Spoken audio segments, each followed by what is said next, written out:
Okay, so now we get to the good stuff, metabolism. So you have been introduced to all the major biomolecules, carbohydrates, lipids, proteins, nucleic acids. Now the largest part of this course, the next two exams, are going to be devoted to the metabolism or production of those molecules if our bodies also produce them. And we're starting with glycolysis. This pathway is named after, or the name glycolysis comes from two Greek words, glykos meaning sweet and lysis meaning loosening. This pathway was elucidated in 1940 by three gentlemen, Emden, Meyerhoff, and Parnas. And sometimes this pathway may be called the Emden-Meyerhoff-Parnas pathway. There are 10 enzymatic reactions.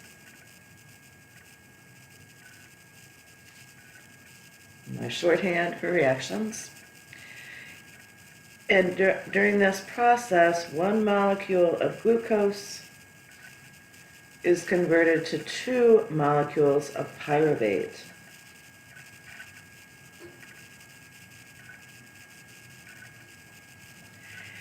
And there is a net generation of 2 ATP.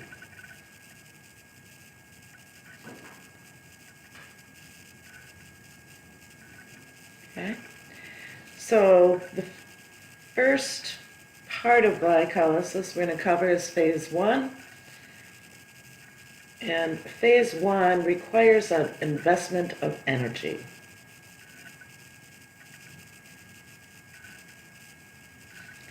And that is in the form of 2 ATP.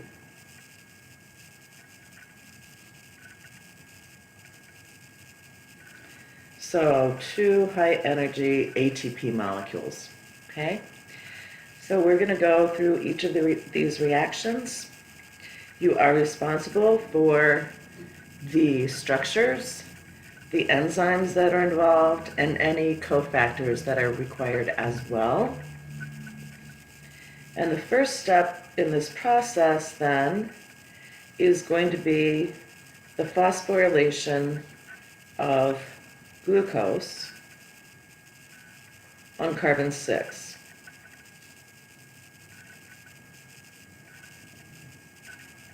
Okay. So this is one of 2 priming reactions.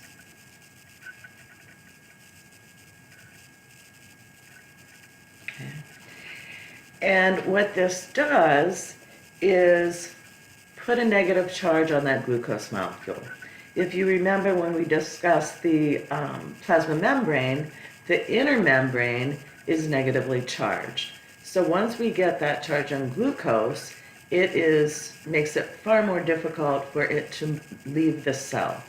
Glucose, in its unphosphorylated form, is free to be transported back and forth across that membrane. So this is going to keep glucose in the cell. The enzyme involved here is called hexokinase. Hexokinase is an enzyme that will transfer a phosphoryl group to a metabolite molecule. Okay. So hexo, we've got a 6-carbon carbohydrate, and kinase is the transferase. So transfers a phosphoryl group from ATP, of course, to glucose. So we need that ATP molecule. So this is our first use or spending of that ATP.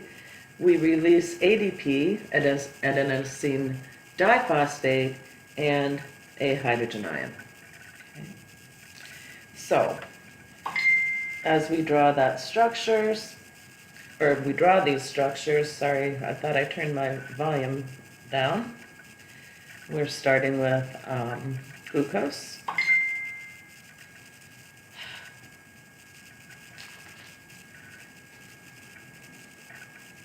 Sorry about that.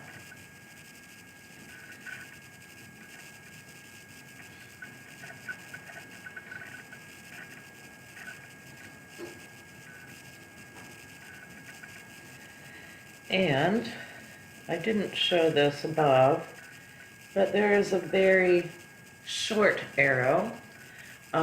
This reaction basically proceeds in the forward direction. There is an enzyme required for it to go in the reverse direction. And we'll cover that, or take a look at that when we look at gluconeogenesis. Okay. So here we have hexokinase. And what I didn't note above, but I will put it up there too, is hexokinase, the activity of hexokinase is dependent upon the presence of that magnesium ion. And we are going to, again, phosphorylate carbon, or transfer a phosphate group to carbon 6.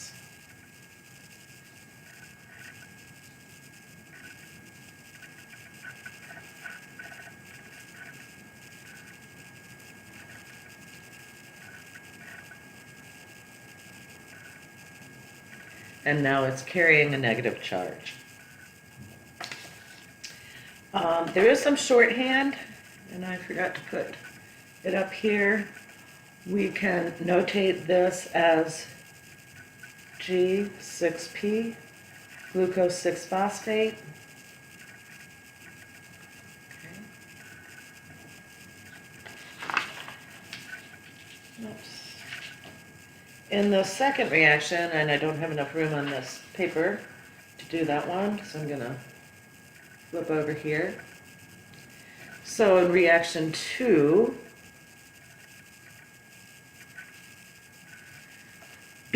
we are going to isomerize glucose 6-phosphate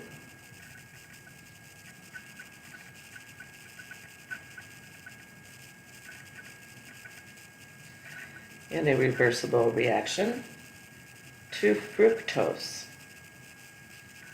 6-phosphate. So this is a conversion of an aldehyde, or an aldose, to a ketose. So glucose 6-phosphate to fructose 6-phosphate. The enzyme involved here is phosphoglucose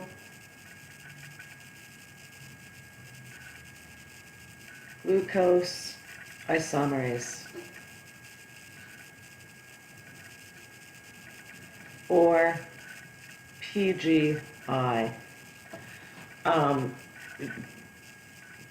You can, when I'm asking you on exams to give me some of these reactions, it is quite acceptable to use the notation for these molecules if you don't remember their whole name.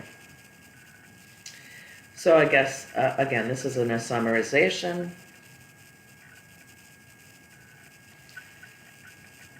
Of an aldose to a ketose. This process does require the opening of the ring, which is followed by the isomerization and ring closure. And we did, when we talked about enzymes, talk about the possible mechanisms of enzyme action. And the mechanism here is acid-base catalysis.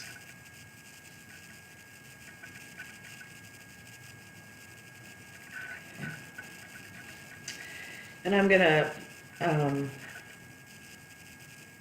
of draw that phosphate group a little differently this time.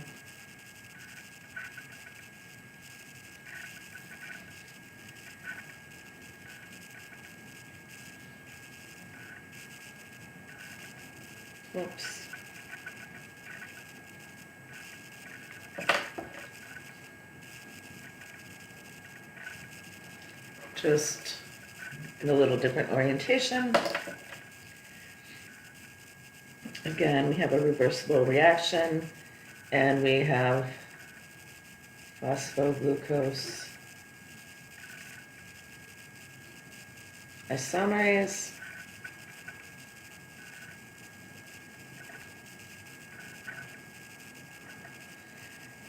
And we get, as a product, our fructose 6-phosphate.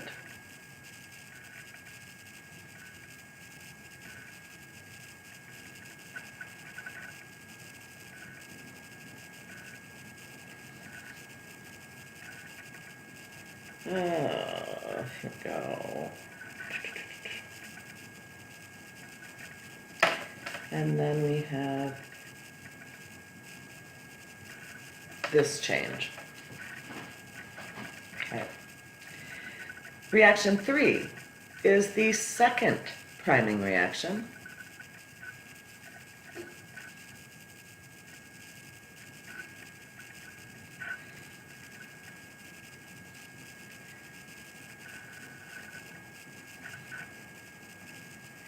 And should have lowered that a little bit, but starting with fructose 6-phosphate, tongue-tied,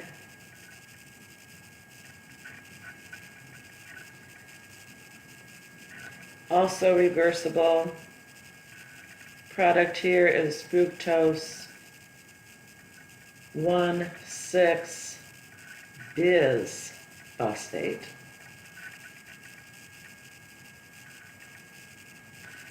So F6P to FBP.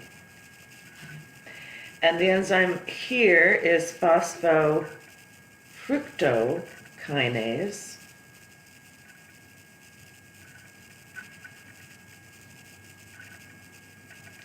Again, that word kinase. So the names of these enzymes tell us something about what they are doing. And this is phosphorylating fructose.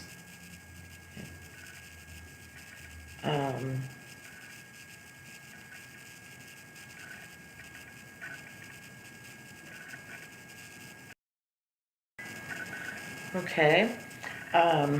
This reaction also obviously must involve ATP. So this is the, excuse me, second investment in this pathway. So we have another molecule of ATP, and we have ADP coming out, and again, hydrogen ion.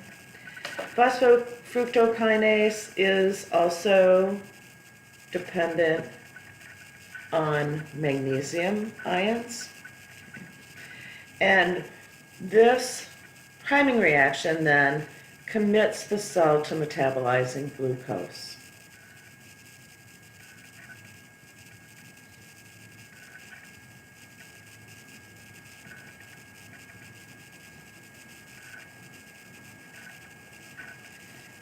Thus, it is also a weight-determining step.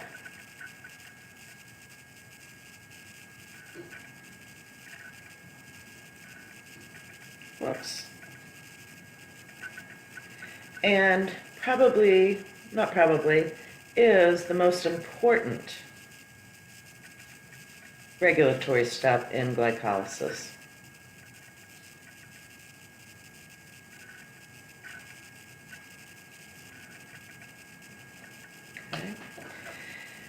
So ATP is going to itself play a role in the regulation of phosphofructokinase. So before I draw the structures, I just want to make a few more notes about the kinase itself, or the enzyme itself. It has 2 ATP binding sites. one of low affinity and one of high affinity. So we have a high affinity and low affinity binding sites.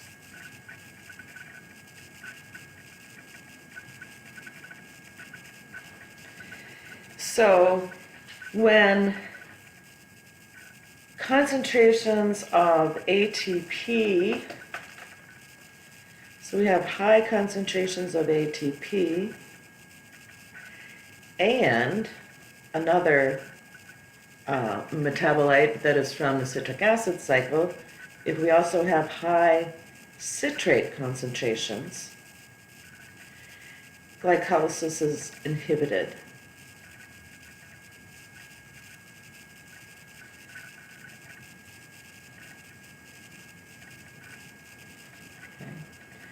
So this means if you think of these processes in terms of energy levels, if we have a lot of ATP around, then we don't need to make more. So we're not going to run glycolysis through to pyruvate. Okay. So this is an allosteric inhibition. Excuse me.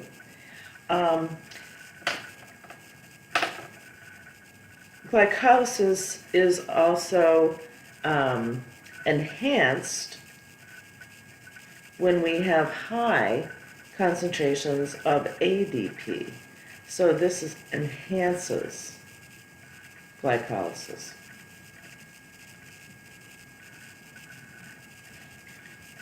We need ATP. Our energy stores are lower. So we are starting again with fructose 6-phosphate.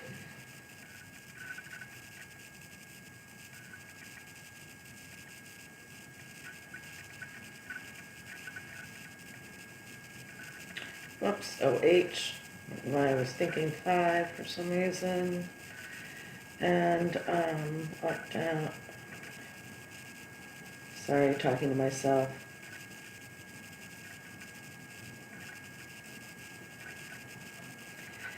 And PGI, I'm just going to abbreviate that now, plus magnesium ion and ATP.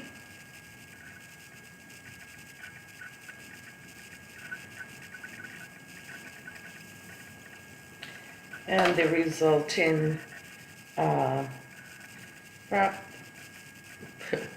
fructose 1,6 bisphosphate.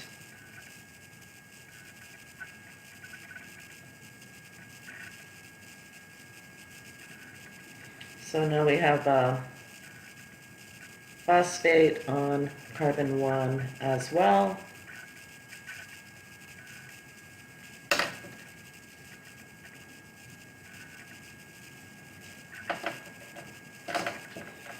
Okay, on to reaction 4.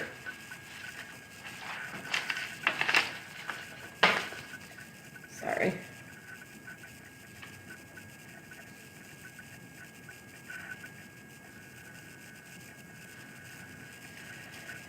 So in reaction 4,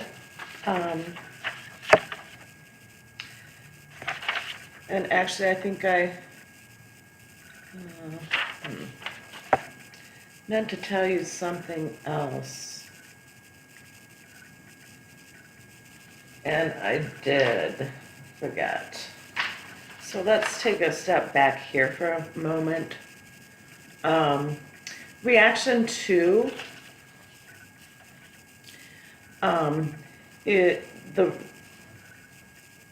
basically this activates C3, carbon 3, for cleavage in the aldolase reaction.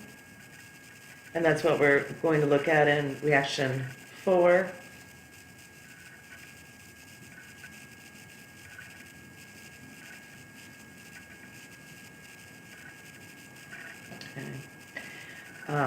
And it also allows for phosphorylation 4 phosphorylation, my abbreviation for that, P with a circle around it, on C1 in the next step, in reaction 3. Okay? Okay, so reaction 4, fructose 1,6-bisphosphate.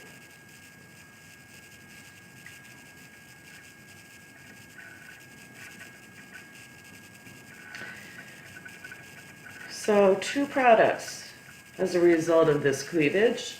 The first one is dihydroxy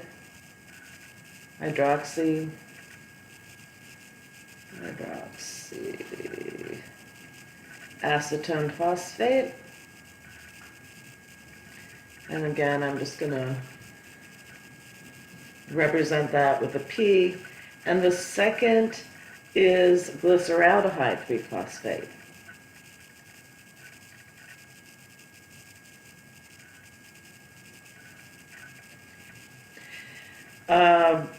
Notations for these, GHAP and GAP.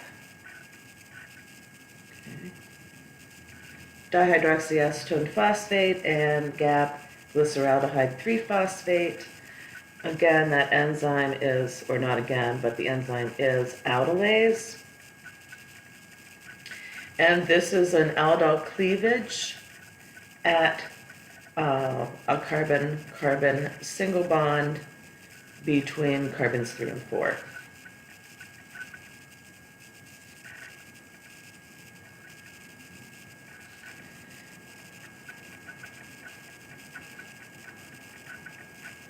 At C3. Okay. So to distinguish the 2 parts, I'm going to use red for the upper part of the molecule.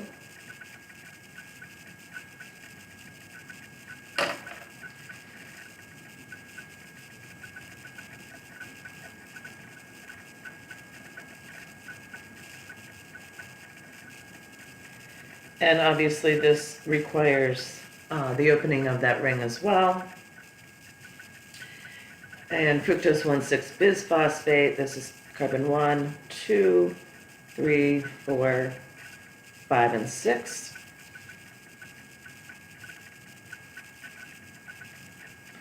And our 2 products,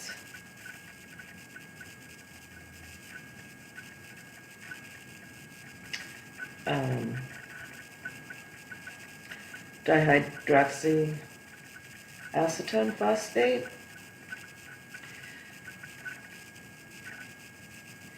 with the numbering 1, 2, 3, and glyceraldehyde 3-phosphate.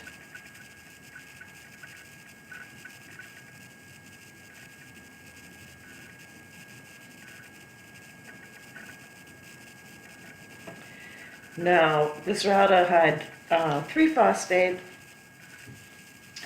is all ready to proceed in glycolysis, so it can continue on to step 5. However, dihydroxyacetone phosphate must be converted to glyceraldehyde 3-phosphate in reaction 5. So this is the last step in phase 1, or the energy investment phase of glycolysis. So we're going to convert dihydroxy acetone phosphate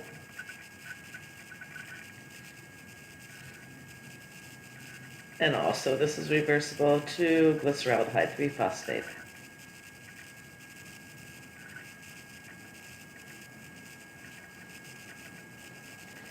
So DHAP 2-GAP.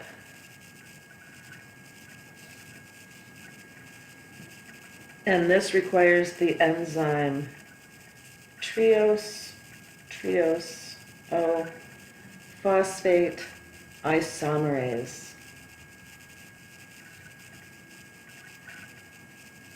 or TIM.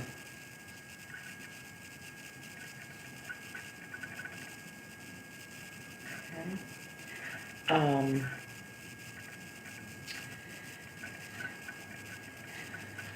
So let's take a look at the isomerization. Excuse me.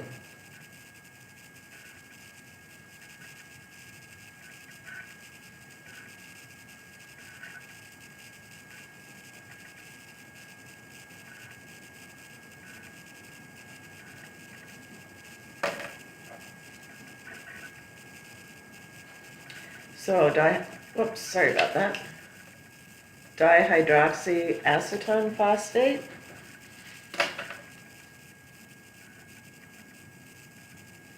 With TIM. Failed to write an aldolase up here.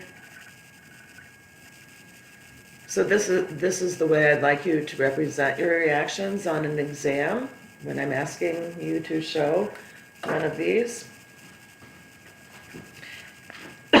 Excuse me.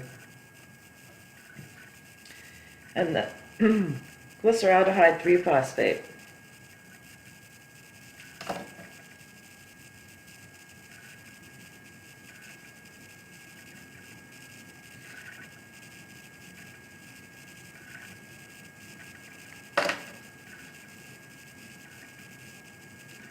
And this concludes phase 1.